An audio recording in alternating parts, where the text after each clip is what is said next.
Welcome to Gold Chain. Today it's our total honor. We get to have Bix Weir. He was a banker for years, and he's been I'm going to say underground journalist because none of us believe what is on mainstream media. This is why it's important that journalists like Bix join us. He has just a wealth of knowledge, and he's extremely popular. I encourage everyone to follow him on YouTube. And he's going to talk a little bit today we're going to talk a little bit about Metals Focus, Silver Institute, solar, and just anything. This is almost like we're eating chicken in the backyard, or I'm at one of his road shows where he's a fantastic guitarist too. So you can follow him, and we'll welcome. Anyway, Bix, welcome to Gold Chain. Thank you, John. It's exciting time to be in this. I like the work you're doing. Keep on them. And, that's why I always tell people, hey, when you find a little thread of truth, keep pulling that thread until the whole sweater comes undone. And you're doing a great job at that. Everybody, what's the best website to go see you guys at? Well, we're doing the Substack. So it's silverindustry.substack.com or Wall Street Silver on Reddit or Silver Degen Club on Reddit. So any of those. But thank you. Today we're trying something new where Bix and I are he's going to share the screen. So in order to serve you better, studio audience, let's watch this screen that Bix has prepared for today. All right, let me see. What are you going to show us, Bix? I think this is the most important thing in silver in a long time, and that is the revelation. And you've been digging down this rabbit hole for a long time. A revelation that the Silver Institute and Metals Focus, really the only two. I mean, you could count CPM Group if you want to, but Jeff Christian clearly has the banking agenda. But Silver Institute and Metals Focus are supposed to be the industry standard for data, the silver data on supply and demand. And for a long time, people have looked at the Silver Institute saying, hey, a lot of what you say is not true. A lot of what you post is not necessarily negative silver, but it is clearly not pointing out some of the obvious facts of the amount of silver consumed, and as well as the amount of silver mined, and recycling is just a black hole. So what I've come across over the past, I'd say 3 years, is an irrefutable fact about solar silver, the amount of silver used in solar panels. And the reason it's irrefutable is it's two industries that have to report the amount of production. And the solar industry reports how many new installations are put in every single year. And that goes off mainly off government data, because all those solar installations have to be registered with the government and all that, because it's in the power industry. And what I came across is that the Solar Institute has been massively underreporting the amount of silver annually used in solar power and solar installations. And that's what I've been jumping up and down about the last 6 months. And I have talked to the head of the Metals Focus. I've talked to the head of the Silver Institute, saying, hey, you guys can't get around it this time. The data is very clear that last year, 2023, was by far the largest solar installation in history. And not only was it the largest, it was 76% higher than the year before. And so my contention to them all along has been, what's going on? How come your numbers do not jive with the solar industry numbers? And they were, at least Philip Newman of Metals Focus, he's the head of Metals Focus, he spent a good hour with me on the phone, and we talked about this. And he was telling me kind of, well, there's certain secrets in our data. And I said, well, it's not secret to the rest of the world anymore, especially in solar. So let's get everything on the table, because the whole world is watching you guys when it comes to silver, because truthfully, there's not much else in the world to watch. It's CPM Group, run by Jeff Christian, who's clearly a banker, the left arm of the banking cabal. And then there's Metals Focus, and you've done a great job exposing the Silver Institute as being kind of it's a shell company basically, but Metals Focus does all the research behind that shell company. So But no one gets to bid against them. I mean, to do the research. But go ahead. Sorry. well, that's exactly it. But Silver Institute doesn't do the research. They don't even claim to do the research. Right. That's kind of the face of Metals Focus now. CPM Group used to do the research, and the research is massively flawed. And the reason I'm so adamant about this year, the 20 it's called the 2024 World Silver Survey. It's all about 2023, what happened then and how it relates to every other year. And the reason I'm so adamant about it is because it's such a massive change with the complete explosion of solar installations last year, mainly in China. They should have been screaming this. So Solar Institute, if they're trying to advocate for silver, they should have been screaming about this when we knew about close to a year ago. We knew that China was going crazy with silver. I mean, sorry, with solar, which needed the silver. So it's the same thing. So my goal for the last 8 months has been to get the Silver Institute and Metals Focus into the understanding that we are watching now. We are watching and we have data and we are ready to say, I haven't called total bullshit on them yet, because I would rather have them in place because they have the reputation, the whole industry watches them, whether or not you agree or not. Everybody looks at that silver survey every year. And I told them, hey, you've changed the historical numbers pretty much every year to make it seem like silver's not growing at an exponential pace. Silver use especially in solar, but also in electric cars. All the electronics are absolutely exploding, and they'll change the numbers during the year so that the percentage of change doesn't look like it's as big as it actually was. And that was my original gripe. And then I dove for 3 months into solar. How is the solar number determined? I talked to Philip Newman. I talked to Mike DiRinzio briefly. He had to run. He always has to run. But the reality was, I wanted to let them know that we're all watching, and the numbers, you can't fudge the solar numbers. You can fudge almost every other number that they post, and they do, and they will. But the reality is, the solar has to be recorded. Everybody knows the amount, and here the numbers are right here in this. This is the front page of the Road to Ruta website right here. Great. So you have it broken down by, it looks like year, and it looks like you're going to talk a little bit about the prototypes, the HJT, the PERC, and the TopCon. Walk us through the silver use per each prototype or manufacturing spec. I will. And it's important. Little did I know, it took me 3 months to really dive in, really understand the solar industry. And this graph comes from Bloomberg NEF, which is, they're the closest. A woman named Jenny Chase runs that. They're the closest that it comes to the real deal when it comes to how much solar is installed. Now, they aren't the real deal when it relates to silver, and they have a side division that says, oh, here's how much silver. So I don't trust Bloomberg as far as I can throw them, but the Bloomberg NEF gigawatts installed for annual silver growth, this is the industry standard. Now, this is the chart they posted. Pardon all my graphics here. This is added from my channel. This number right here is the 2023 installations. According to the data from the government, it comes out to 443 gigawatts. Now, that's a lot.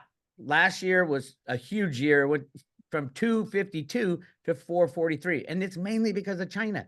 China did half of that.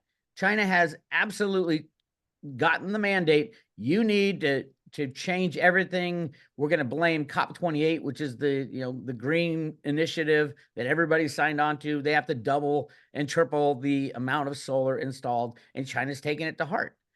Little did they know, or they probably did know, that solar requires a massive amount of silver. So there's two ways really to figure it out. Figure out how much silver is used. One is to use and this is what I use against them, use last year's silver photovoltaic data. And just based on last year's, there was a 76% growth in installations of solar panels. And just a cursory, hey, it's got to be at least 76% was my original take when I started doing this, which would put us over 200 million ounces, which is like shocking because they were coming up. Their estimate was 160. Then they changed their estimate to 180. It's more like 240, 250. And that was the shocking thing. And I'm talking to them. I go, how do you get such low numbers? And they're like, well, Bix, you don't understand it. There's something called silver thrifting. Silver thrifting, these panels, they're using less and less silver in the panels. And they're mainly talking about PERC in the past. PERC is a kind of solar panel that puts in. Then they have this new thing called TopCon. TopCon really came on in the last couple of years. It uses about 25, 30% more silver. So I said, well, how much are they really thrifting silver? How much silver are they pulling out per solar panel? And why are they doing it? The price of silver has gone down for the last 3 years. There's no reason to thrift silver if you're going to lose production capacity. So I went round and round with them and I said, shit, I should really learn to do this myself. So I made a full spreadsheet on all this, studied every single type of panel that was going in. TopCon last year was like 30 to 35% of all installations. And even if we believe them that solar is being thrifted at 5%, which is not true, but let's just say we believe them, the amount of TopCon put in blew it away. So right. the loadings per watt, that's how it's measured in this industry, actually went up last year. And this year, it's going to be mostly TopCon. So even more silver is going to be used this year.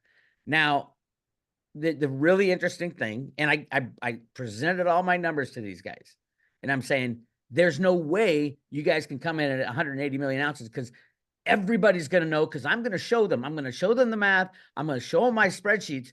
You guys have to, huddle up and figure out exactly what's going on, because we're not going to stand for lies anymore. And they didn't like that I used the word lies, but I said, you guys are changing historical numbers. How do you go back and change numbers from 2020 when these are your historical numbers? Basically, you're saying I got it wrong. And I have no problem with it. It's very difficult industry to analyze the amount of silver that goes into solar panels. But if you just change the numbers and don't tell people that you've done it, then it's just lying. That's flat out fraud. And right. They're like, well, yeah, well, no, yeah, well, we've always done that. And it doesn't matter. I basically came to the point where I'm not going to try to throw you in jail for fraud. I mean, theoretically, we don't have the smoking gun, an email between JP Morgan, the biggest short in the world, and Metals Focus and the Silver Institute saying, hey, let's pull a fraud. Even that probably with today's legal system, that wouldn't do anything anyway. If the US government wants to rig the numbers, they're going to rig the numbers. It doesn't matter what you do. Everybody's tried to sue JP Morgan for their fraud and in silver rigging. Everybody's lost because the judges are on the same team as the bad guys. Right. But what we can do is we can expose the correct numbers. We can expose where they missed. And I'm like, hey, I'm happy to say you're fine. I'm not going to bust you for the pass, but you got to get this one right. And I was so adamant about it. And I didn't, it wasn't adversarial per se, but it was a difficult discussion for them because they had no answer for me.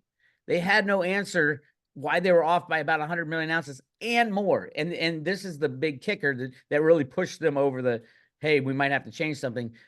Last year, the amount of solar panels installed, it was massive. It was 76% higher, but the amount made was right. Massive, even more. And there are solar panels blowing out the walls of every single solar warehouse on the planet right now.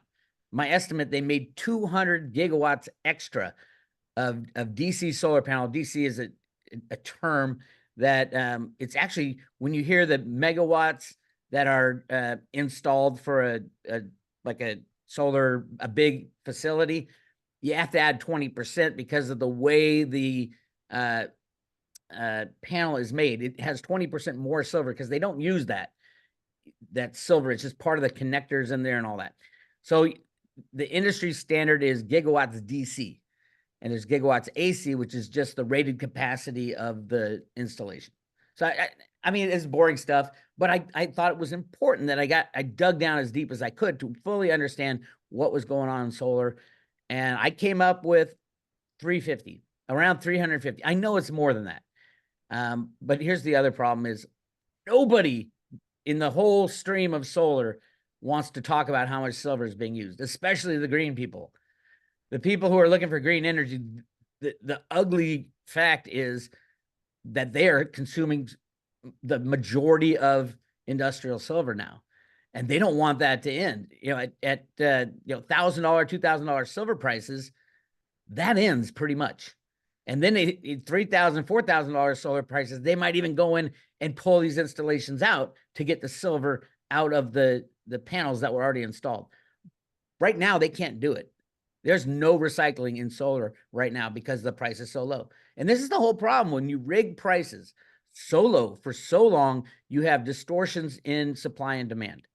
You get misallocation of a commodity because silver's trading at, you know, amazingly 50% of its all-time high from 1980. Everybody thinks silver is free and ample and available. All the cell phones have silver in it. All the flat screen TVs have silver. Every solar panel has massive amounts of silver in it, and you can't get that out. For solar panels don't come out for 25, 30 years. So all this stuff was coming together, and I got with these guys because I thought it was so important. Now fast forward to this week, and this is the really exciting part. So Mike DiRenzio is the CEO and pretty much the sole employee of the Silver Institute. Right. He's the face of it. Philip Newman runs Metals Focus. They've got people. They've got 10 or 20 people around the world who calculate this stuff. And then there's Phillips Baker, who is the lead guy at Hecla Mining, but he's also the chairman of the board of the Silver Institute. He comes out and he rarely speaks in public about this stuff for the Silver Institute. That's, you know, it's Mike's job. He comes out this week and does an interview with the guy. And to me, it was just so crazy staged. It was bizarre. It was done for a purpose. And it was on Kitco News, which if you dug deep enough into Kitco, they're very anti-silver.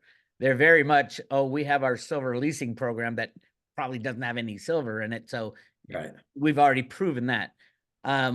But Phyllis Baker comes out and says, and the guy interviewing him, this guy Mike from Kitco or affiliate of Kitco, is like, you know, I see solar, it was a big year, but it's really going down from here on out. And I'm like, what the hell is he talking about? Yeah. And then Phyllis Baker says pretty much what I've been saying for the past 8 months. And it was shocking because the Silver Institute's annual survey, the 2024 survey is what they call it, was where they post all the numbers for 2023. It comes out on April 17th, and today's the 4th. So that's coming out in 2 weeks. And what he said was there's going to be over 300 million ounces of silver on that report. I'm like, wait a minute. Your guys told me just recently, I mean, literally a month and a half ago, that it was 180. And he said, yeah, we had a lot of new information at the end of the year. I mean, yeah, I'm sure you did, but over 300, that nobody had that in mind at all. And nobody had been thinking about it. I've been screaming about it for 8 months. The solar industry knew it was happening, but the Silver Institute didn't say anything. Mike didn't say anything. It was insane. It was so insane. Here, if I scroll down, here's an email I sent to these guys. And I sent this like 2 months ago. So this is not something new. Here's what I said. Hi, Philip and Michael. Hope you're well. I've noticed that neither Metals Focus nor the Silver Institute have commented much on the shockingly high solar installs and panel overproduction for 2023.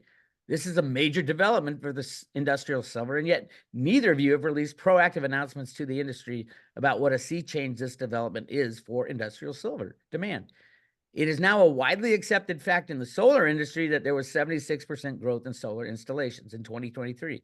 My own calculations put a total of 2023 solar silver consumed north of 350 million ounces, 250 for the 76% growth, and 100 million in the warehouse. Now, I try to keep it just a simple math, right? On top of that, there was much more TopCon, over 30% installed in 2023, which was much more than previously projected, which was obviously further increased the amount of silver consumed in solar. Surely the extra TopCon has compensated for any silver thrifting that took place, if there was any. From what I have seen, the push has been for better efficiencies with more silver rather than thrifting. Although I don't have a great handle on the overbuild of panels, I've read articles stating that Europe and China are bulging at the seams with excess panels produced in 2023. And then I got to what I think is why they're reacting now. The shocking part of it all is that very, very few people in the silver industry are discussing or even know this information. I don't know if it's the Silver Institute or Metals Focus that should be giving the industry a heads up, but it seems that nobody is saying much at all. Do you think this is as big a deal as I do? And they both got back to me and said, wait, you're going to be very happy about the annual silver survey. And I'm like, oh my God. I even had a point when Philip Newman, the guy at Metals Focus, said, let's find a place to compromise. I'm like, what are you talking about? These are numbers. These are facts that you guys are printing as facts. And Right. there's no compromise. Do your job. My God. Well, Anyway, thank you that's my for rant. it's amazing because the pattern to me is I remember about a year and a half ago where Mr. Chin Lin of Chin Picks had a sort of a refrain what the Silver Institute got wrong, and he went on a roadshow with that refrain. And of course, they invited him to the dinner to get him, but he had alleged similarly that they missed it by half. And I'm always thinking, if you're going to miss something and you're an advocacy group, why is it always to the low side? What's your theory on that, Bix? Well, it's who you're advocating for. You got to remember, very few people on the planet want high silver prices. You and I do, silver stackers do. Green people don't. People looking for green energy don't. That's the worst thing that could possibly happen. The manufacturers don't. Right. The users of the energy don't. The buyers of cell phones don't. The buyers of TVs don't. There's nobody but the silver stackers. Even half of the mining companies don't, because they work for larger entities, shall we say, companies like Glencore and Hecla, and it's been proven. The very fact that the miners call silver a byproduct is just embarrassing for lack of understanding of silver by the mining CEOs. I've been calling out mining CEOs since I got kicked out of the Silver Summit in 2010 for saying, what are you people doing? This is shocking that you allow your own industry to be abused by these bankers, and they wouldn't let me speak again. So yeah, it all depends on what vantage point you're looking at. Who is the Silver Institute really advocating for? Well, and we've It's not seen that. that they have very strong ties that go back well before Mike's past 20 years as director. And by the way, for those listening, it's very odd for a nonprofit to have an executive director stay on that long. They usually stay around 5 years because you don't want someone to get that comfortable in that role. Moreover, he did have pretty disturbing ties to J.P. Morgan, Bloomberg, just deep enmeshed. While he was a congressional staffer, he worked on banking subcommittees as the Da Vinci Group, and as well as Klein and Sachs. He's always been an advocate for banking, as did Jeff Christian, who, like you mentioned in your research, used to provide the data for the World Silver Survey. So yeah, you're right, Bix. I'm going to let you talk after I say this last thing, that if you and I owned Hershey's together, we would root for low sugar and low cocoa.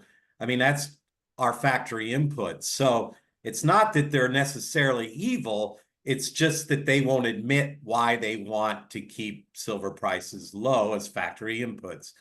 Do I got that right? Yeah, for the most part. There's also, they don't want to piss anybody off. I mean, you look at their customers, who's buying these reports, and nobody. The reality, though, is they present themselves, at least Metals Focus and the Silver, they present themselves as a neutral arbitrator. We are the ones who are going to tell you the truth about supply and demand of silver. That's what we need, really. We need someone who doesn't care whether it's high or low. We want someone to just say, here are the facts. It is your job as industry leaders, as purchasing managers for your corporation, as the green energy people. all this stuff, this is the problem. This is the huge problem with what they're doing is that when you allow a market to be rigged so that there's no fair market value, you get misallocation of assets. I believe that silver is being misallocated almost everywhere it's being installed because it doesn't see the preciousness and the lack of availability of physical silver. There's only one reason it's hard to find physical silver today for the big manufacturers, and that is because the price has been held down for 170 years since the Opium Wars. That's the only reason. Otherwise, supply and demand would have taken care of things. That's why we're going to have what they call the silver moonshot. The very minute that the COMEX shuts down, the price of silver goes from $25 to $2,500 or something to that effect, because that's where the price, that's the only price really that the price is determined, is on the COMEX. It's a futures and options exchange. It was set up in the 1970s. Alan Greenspan wrote the original programs to rig markets for the Fed and create the banking system. If you go to Roto-Rooter, I got all this information. Mm-hmm. We need to remove the COMEX, futures and options. It's illegal under commodity law for futures and options to set prices. This Ted Butler's been jumping up and down. There's a handful of banks that do this. The reality is China is moving ahead, and India. China has a silver exchange now, and the price is like $2 higher on the Chinese exchange than the US. India just started a silver exchange as well, and I'm monitoring that. It's really interesting because every time silver drops below $25, they're literally grabbing up massive amounts of silver. Last month, they did 70 million ounces of imports into India. India also has announced that they're going to grow just as massively in their solar panel production. So that's their excuse. China's excuse is the solar and electronics that they make. And China makes 85 to 90% of all solar panels and then exports them. And and I would argue India's in second place. They have a company called Weir Industries, and in fact, they're in Houston right now with a 5 gigawatt plant down the street from another solar. I mean, Houston alone would make up enough silver for what the Silver Institute misses every year. It's unbelievable. But keep talking to us about this, how you feel like the number is going to come along. Like you said, 14 days out till the World Silver Survey. And what do you think that your phone calls and lobbying efforts, and I really want to thank you for doing that. We've been trying to do likewise, and I think you're probably more effective than I am. So I want to. You can't get angry at these guys. I mean, you can call them out, but you can't get angry at them, or they're just gonna hang up the phone. There you. But yeah, sometimes the truth hurts. Sometimes the truth hurts, Bix. You're right. I agree. But let me go ahead. Tell me what you think. You said Phillips Baker, who is an honorable person. I spoke with him on a Zoom call. He discussed his roots to Pittsburgh, and he's definitely a smart man, and he's got kids that are in high executive functioning. You are right about the silver being listed as a byproduct that seems to bypass what we know about it. It's being a noble metal, being a monetary metal. No one ever talks about that at the Silver Institute. Have they ever once talked about silver as a monetary metal, really? They do a little bit cursory stuff, because everybody already knows that. If you're in silver, silver's got a dual function as a monetary metal and industrial metal. Right. Which is really interesting. And what I think part of that interview that Phillips Baker gave this week to Kitco, I think part of that, and they both said it a lot, is that silver has moved out of the monetary side and is going to be solely used for industrial. And they kept pushing that. So that was part of their agenda, not only to give a heads up that, oh, by the way, what we've been saying for a year and a half about solar silver is completely wrong. So they have no choice now. Their own guy said it's going to be over 300 million ounces, which would mean another year to be like, what is it, the 5th or 6th year of silver deficits. They don't want to count, like Jeffrey Christian doesn't want to count all the ETF silver, all the exchange traded products, ETPs, and they don't want to count invest in the coins and bars as silver demand. They said, no, that's just storing it up for industrial later. Well, that is not how the world works. I mean, I'm not ready to sell my silver at $25. I don't know anybody would sell their silver at $30 or $50. Truthfully, anybody who knows what's going on and knows that I have on the ground facts that the first quarter in China of solar installations blew away the first quarter of last year. So China is not stopping. As a matter of fact, they're gonna do, if they do double, they can do a double. Doubling would be, they did 200 and I think it was 220, 230 gigawatts. If they double that, which they said they're going to keep doing, that's going to be 400. It's right around where we are now. So that's going to be just 300 million ounces in China. The rest of the world does another couple. Where are these millions of ounces coming from? The reality is everybody and their mother is having a hard time finding industrial silver. And the weird thing, and I've talked to Andy Schechtman about this, the really bizarre thing is that the retail sector, because silver has been abused for so long, people only buy silver when the price goes up, which is completely contrary to what you need to do. You need to be out there buying silver right now, retail silver. The industrial consumption is off the charts. They're trying to buy at dips like under 25. The Indian market goes crazy.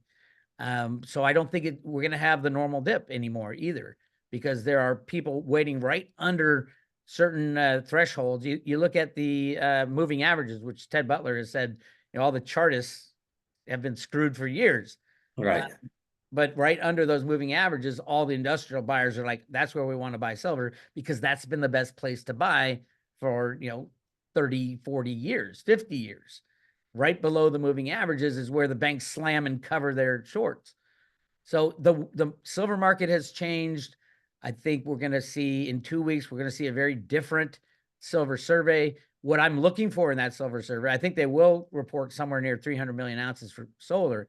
What I'm really looking for is, knowing them, what are they going to shave off to compensate? And that's basically how they figure out their numbers. They'll figure out 3 or 4 of the numbers on demand and then shave off numbers off something else so it doesn't look too radical. But there'll be a lot of eyes on the support. I do think it will shock the silver world to find out that the Silver Institute could be so wrong after they just gave an update back in December at their annual silver dinner. And I'm going over these numbers. They didn't break out. This was in the December newsletter that they have. They didn't break out in industrial. They didn't break out photovoltaics, which is like, okay. I was like, well, why not? Why didn't you do it? Is that too much ink to use on this, or what's going on? But I was in the middle of exposing them, so they kind of hit it in the number. But you look at these numbers, the percentage gain, and 632 million ounces for 2023. That's so wrong. So I looked back, and I said, okay, well, what did they have? What was their estimate at the beginning of the year? And it was right here, 576. I'm like, wait a minute, 576 and 632, and they have an 8% growth. That's a 12% growth. It's not 8%. And I find out they changed the 2022 numbers. And I'm jumping up and down at them. I'm saying, you guys can't go back and change history. You're just trying to hide that the growth is double digit, triple digit growth. You cannot do that anymore. Everybody is watching. So I'm going to see how they can explain this away. And you can see it if you, the interesting thing is, and I've printed out all the silver surveys for the past 20 years, because it's not too hard for them to go in and change the numbers on their old documents, but we have them all. All these numbers have been changed. All the production, I think it's back to 2019. They've changed all these, so the percentage growth doesn't change that much. And I mean, right here, look where they had solar right here.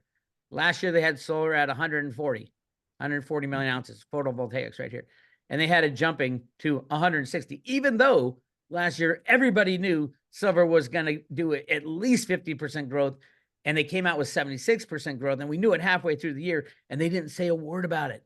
These guys didn't say a word to anybody. And it took a few months of work to say, what the hell are you people doing? And It's incredible. I'm glad you printed those out. We've been doing the same thing. Um, we the gaslighting is unbelievable. I mean, they'll look at you straight in the face and just say, first of all, no one really asked for them to be this arbiter of silver truth. The no, only reason they formed a institute or a council, it goes back to one of the oldest playbooks ever, is to just by giving yourself this self-titled um, allure of grandiosity, they can somehow then be the so-called experts on silver. And we all fell for it for over 20 years. This is an old trick, though, and the silver users did it before them. I'm sure you're familiar with them, right? oh my God, it's silver. What industry has a users association? So silver had this thing called the Silver Users Association. Right. Basically a lobbying group, much more powerful than the Silver Institute, that would go to make sure that the silver prices were not talked about, the data wasn't correct, that we kept silver prices low. And I'll guarantee you, Mike Dorenzio was all part of that. He tried to tell me that he was part of putting together the Silver Eagle program. That's how big of an advocate he was for silver. And I'm like, I never saw your, I've done a lot of research into the U.S. Mint and their, the ways they help the cabal that suppress prices. But I never saw any of your name in any of the bills signed and any of the data or the newspaper articles about setting up the Silver Eagle program. You weren't there. You can say you were there, but you weren't ever mentioned. And he said, "Yeah, I kind of started up that program." Oh my God, he's like a salesman. But he's an advocate. That's his job. The question is, who is he advocating for? Is he Well, he's more of advocating a for? he's a lobbyist, He's is a what he is. lobbyist for Yeah. the silver industry who wants to keep silver prices low. Now, the I don't have a problem with that. You're in the silver industry. Yeah, you hire lobbyists to do your bidding, but you don't disguise it as someone who's pro silver for like investment purposes or or anything really. They're definitely um, on the side of the bankers, on the side of the industry, and on the side of the customers. I hate to tell you, but nobody wants the price of silver to go up. Right. I don't want it to go up. I don't want to pay, $100, $1,000 extra for my cell phone because the price of silver moonshot it. But at the same time, we can't have free markets. We can't have freedom without free markets. So the reality is all the things that you're about to experience, silver shortages, silver price spikes, the unavailability of silver, the end of silver, uh, the end of solar installations, all that is because we didn't allow the free market to work for the past, at least since the invention of the COMEX in the early 1970s. We are about to see something that will be shocking to everybody, and you won't be able to get silver at any price, physical silver. You'll be able to, SLV, the latest numbers out of SLV, there's massive shorting going on just to keep the price down because they can't go in and buy the silver. The U.S. Mint has stopped making Silver Eagles once again because if they go in and buy the silver, they're gonna destroy the very delicate problem of these silver shorts, having massive shorts trying to hold the price down. The cat is out of the bag, I think. Every nation on the planet knows that the weak link in the banking cabal, which is the weak link in the United States of America, is silver now. And everybody knows it. And Putin knows it, and Xi knows it. Watch now. China's gonna, before the election, China's gonna invade Taiwan.